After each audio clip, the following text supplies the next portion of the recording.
Hey, buddy, watch this. Hello, Regis Gilman is the name and Hearthstone is the game, and these are 5 cards that have been eclipsed by the Witchwood. That's right, when new expansions come out, we get new cards, and usually those cards are strong, and often they're better than cards we've played previously in the past from expansions long ago or even the basic or classic set. And although Witchwood, I think, on average is weaker than some of the previous expansions we've had, the past few in particular, there are still some Witchwood cards that just look strictly better than other cards. And I think it's interesting to explore those and talk about the differences and talk about maybe if that's dangerous as far as power creep is concerned or if Blizzard still has things in check. So we're going to move through 5 cards here that seem to have just better versions of themselves that were released in the Witchwood. So let's go ahead and jump into this list. Up first here we have Gnomish Inventor, that little 4-mana 2/4 from the basic set. This is actually a card that has been played a little bit in the past in actual constructed competitive Hearthstone decks, but Sandbinder from the Witchwood is pretty clearly a much better version of Gnomish Inventor. Now, obviously not every deck would find Sandbinder better, but in particular decks that run elementals and decks that perhaps want to draw a specific elemental, Sandbinder gives them so much more control and influence with their draw. And beyond that, clearly the same cost and the same stat line. So Sandbinder, for whatever portion of decks that is, elemental decks, Shudderwock decks sometimes to find things like Grumble, maybe an Eclipsed deck to find your combo piece, whatever it might be, Sandbinder gives you that specific tutor, we call it in card games, that pulls the exact thing, or at least, one of a couple exact things out of your deck, or just elementals out of your deck. If you're just looking to run elementals and don't want to risk drawing a spell, for instance, like you might with Gnomish Inventor. So in a lot of ways, just a more specific, more refined, more calculated version of the same card. And weirdly, in Witchwood, we got a second card that is essentially another version that eclipsed Gnomish Inventor, the Witchwood Piper, also a 4-mana card. Very similar stat total with a 3/3 instead of 2/4, but of course that's still a total of 6. And the battle cry for Witchwood Piper, again, draws you a card, but draws you a very specific card, which means that this can allow you to set up combos or do things that Gnomish Inventor just can't do. So are these always better than Gnomish Inventor? Not necessarily, but are they usually much better and more playable in specific kinds of decks? Definitely. Both of these, in my mind, eclipse Gnomish Inventor and are just strictly cooler, more strategically rewarding versions of the card. And this is exactly the kind of power creep. Now, again, power creep is a term that a lot of people debate and what it means. We're using it pretty loosely here for the record. It's not necessarily strictly better than Gnomish Inventor in every scenario, so a lot of people wouldn't call that power creep, but I am still going to call it power creep for the sake of convenience and this video with that disclaimer in mind. But essentially I'm saying this is the good kind of power creep. This is where they don't become just monstrously better. They're not just, a 3/5 that still draws a card. That would just be absurdly better than Gnomish Inventor. They are better, but in a specific angle with a narrow focus. And they're better in sort of an intelligent way as opposed to like a brute force way. So this is a great example of a perfectly eclipsed card as far as I'm concerned. So since I just gave that diatribe about power creep, let's move on to an example of very much true power creep. Just explicit, obvious power creep. Here with Squirming Tentacle, the old card from Whispers of the Old Gods, a 3-mana 2/4 taunt, compared to Phantom Militia from the Witchwood. It is also a 3-mana 2/4 taunt, so you get the exact same base card, but Phantom Militia has Echo, which essentially makes it way better than Squirming Tentacle, because, on turn 3, they're the same card, but as soon as you get 6 mana, guess what? You get twice as much value out of your Phantom Militia as you would your Squirming Tentacle. Same story at 9 mana, you get 3 Squirming Tentacles instead of just 1. So in every imaginable way, Phantom Militia is strictly better than Squirming Tentacle. That is the epitome of power creep, no matter how you define it. This card is obviously eclipsing everything Squirming Tentacle ever was, and of course, if you're going to talk about Squirming Tentacle, some people are probably already furiously commenting this. I think you have to talk about Silverback Patriarch as well, because basically Phantom Militia here has continued a very, very long chain of power creep that starts with Silverback Patriarch all the way back in the basic set, because clearly, Squirming Tentacle there has power creeped over Silverback Patriarch as well, and now even Squirming Tentacle has been power creeped yet another level with Phantom Militia. And some people would say that's really, really bad because it makes cards like Silverback Patriarch completely obsolete. That's true to some extent. That's a dangerous trend, but even Phantom Militia, honestly, isn't that strong of a card. It's playable, but it's not like it's amazing. It's not being run in every deck.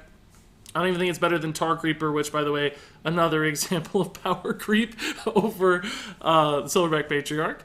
But because it's not insanely good, it doesn't really matter that it power creeped a little bit. That's okay. It's fine for bad cards to exist. It's fine that Silverback Patriarch is there as a sort of starter card for players to start with but move beyond.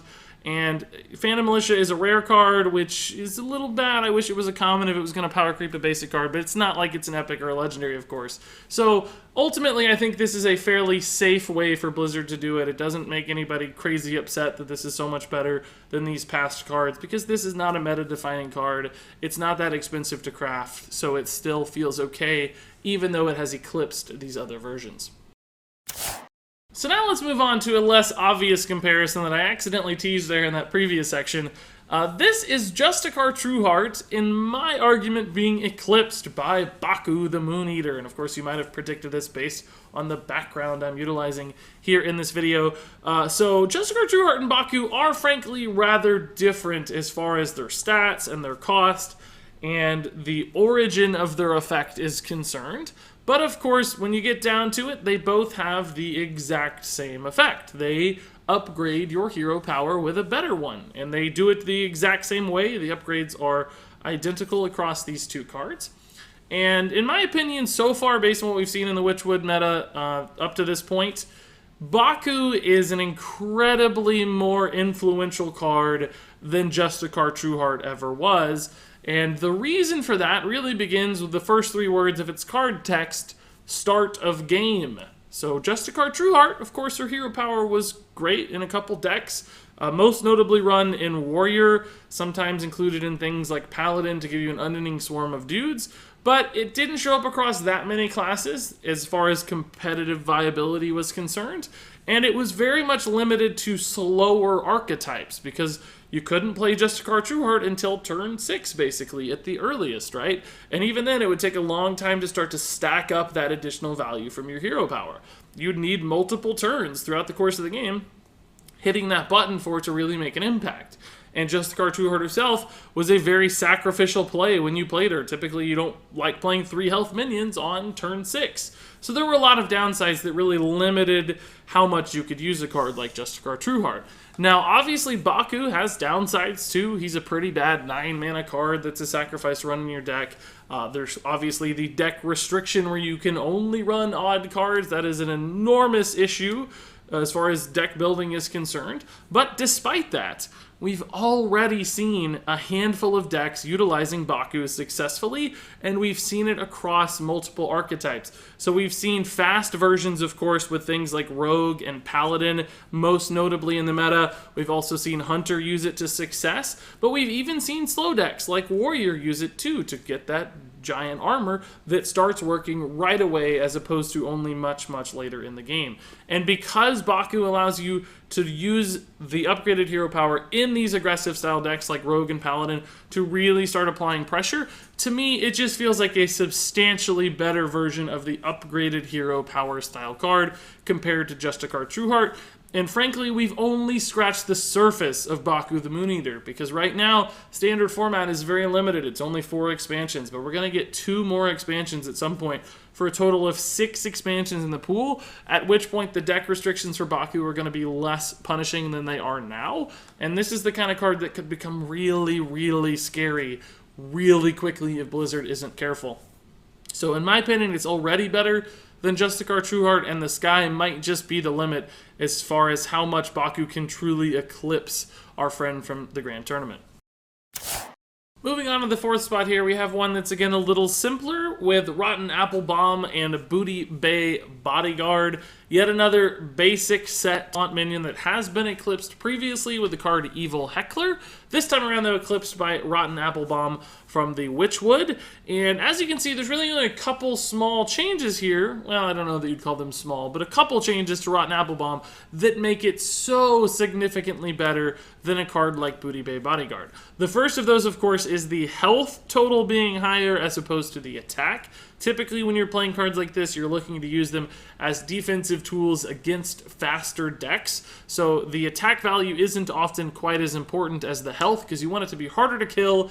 4 attack often trades just fine into smaller boards. 5 attack wouldn't really be necessary. And then, of course, you also have the Death Rattle, restoring 4 health to your hero, which is perfect for decks that are looking to add that extra level of survivability. That life gain is incredibly valuable.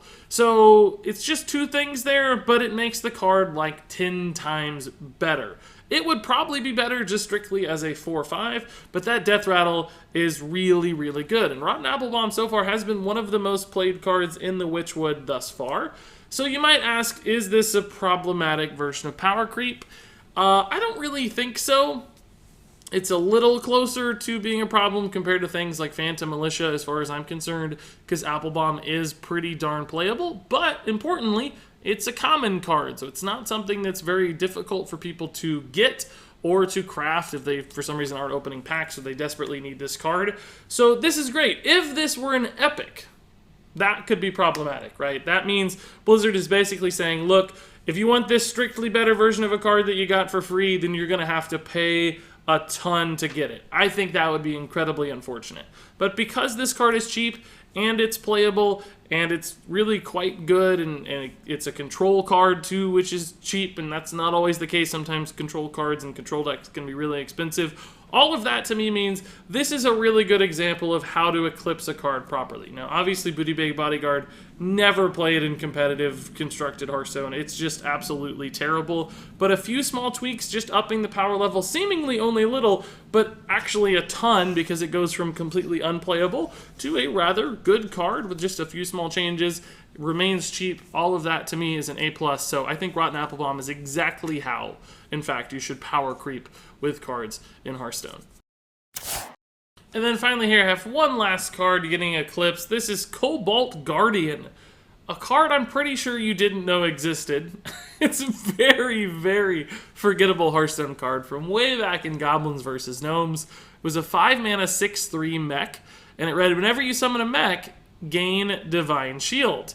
And if you look closely with the Witchwood, the Glass Knight has a very, very similar mechanic. Whenever you restore health instead of a mech, you gain Divine Shield.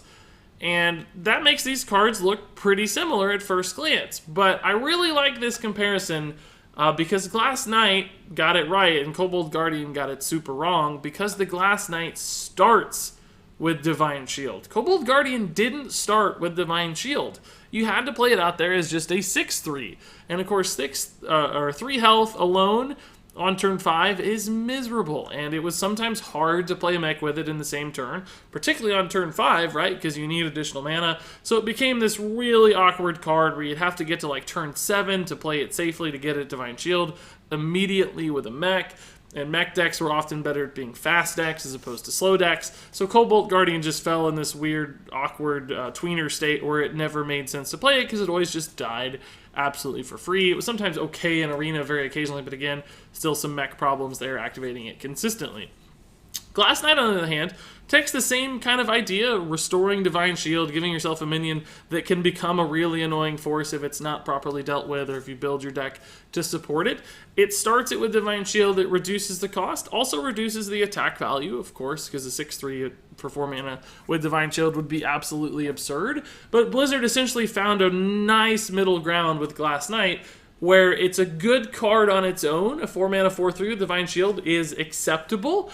And if you meet these requirements where you build a deck and you are able to restore health consistently, then you have a card with a lot of upside.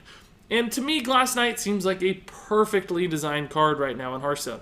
It's good, it can be great, but it doesn't feel terrible, it doesn't feel oppressive, It's not super high rolly. It requires you to do things to make it work really well. So Glass Knight, Eclipsed, Cobalt Guardian, both from a power level standpoint, but I also think it sheds a light on Blizzard's increased quality of design and understanding how things can work. Now, of course, some might say, well, that was just a random throwaway card. It's just a rare. Glass Knight's a legendary. Maybe that's why they put more emphasis on it, etc., etc. Yeah, that might be the case, but still, when I compare these two cards, when I look at them together, I see a vast improvement in understanding why a card works, why it's good, making it more fun, frankly, but also just getting things right, getting the numbers right, getting the mechanics right.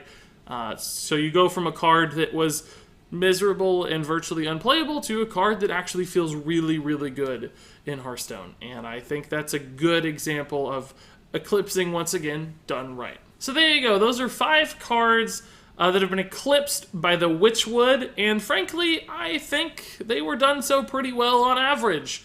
Baku's kind of scary. The potential there seems frighteningly good if you think about it and you extrapolate a few expansions down the line. But for the most part, Witchwood has seemingly done a good job of taking cards that didn't quite work or mechanics that just were on the edge of being good, refining them a little bit, tweaking them here and there, improving the power level in the process, of course, maybe introducing a little bit of power creep, but still, in my opinion, keeping it within check and turning them into fun, playable, good cards. And basically every card on this list is exactly that. They're not all super strong, like Phantom Militia isn't amazing, but it's still being played. It's a good card to get off Stonehill Defender from time to time, and it fits. It seems right. So I'm really rather happy with how well they've eclipsed all of these past cards, and I hope they keep it in check where things just don't snowball to a ridiculous level, which I think we saw some in Kobolds and Catacombs. So to me, this was a great video, a great exercise to explore Blizzard's design space right now and their ideas, and gave me some hope and some encouraging feelings for the future of Hearthstone, or at least the very near future. That said, of course, guys, if you have thoughts, comments, recommendations, other cards you think have been eclipsed by the Witchwood, of course, share those in the comments below. I know everybody's going to talk about Shatter, for instance. That was another good one I could have ran on this list. But until then, everybody, thank you so much for watching, and until next time, game on.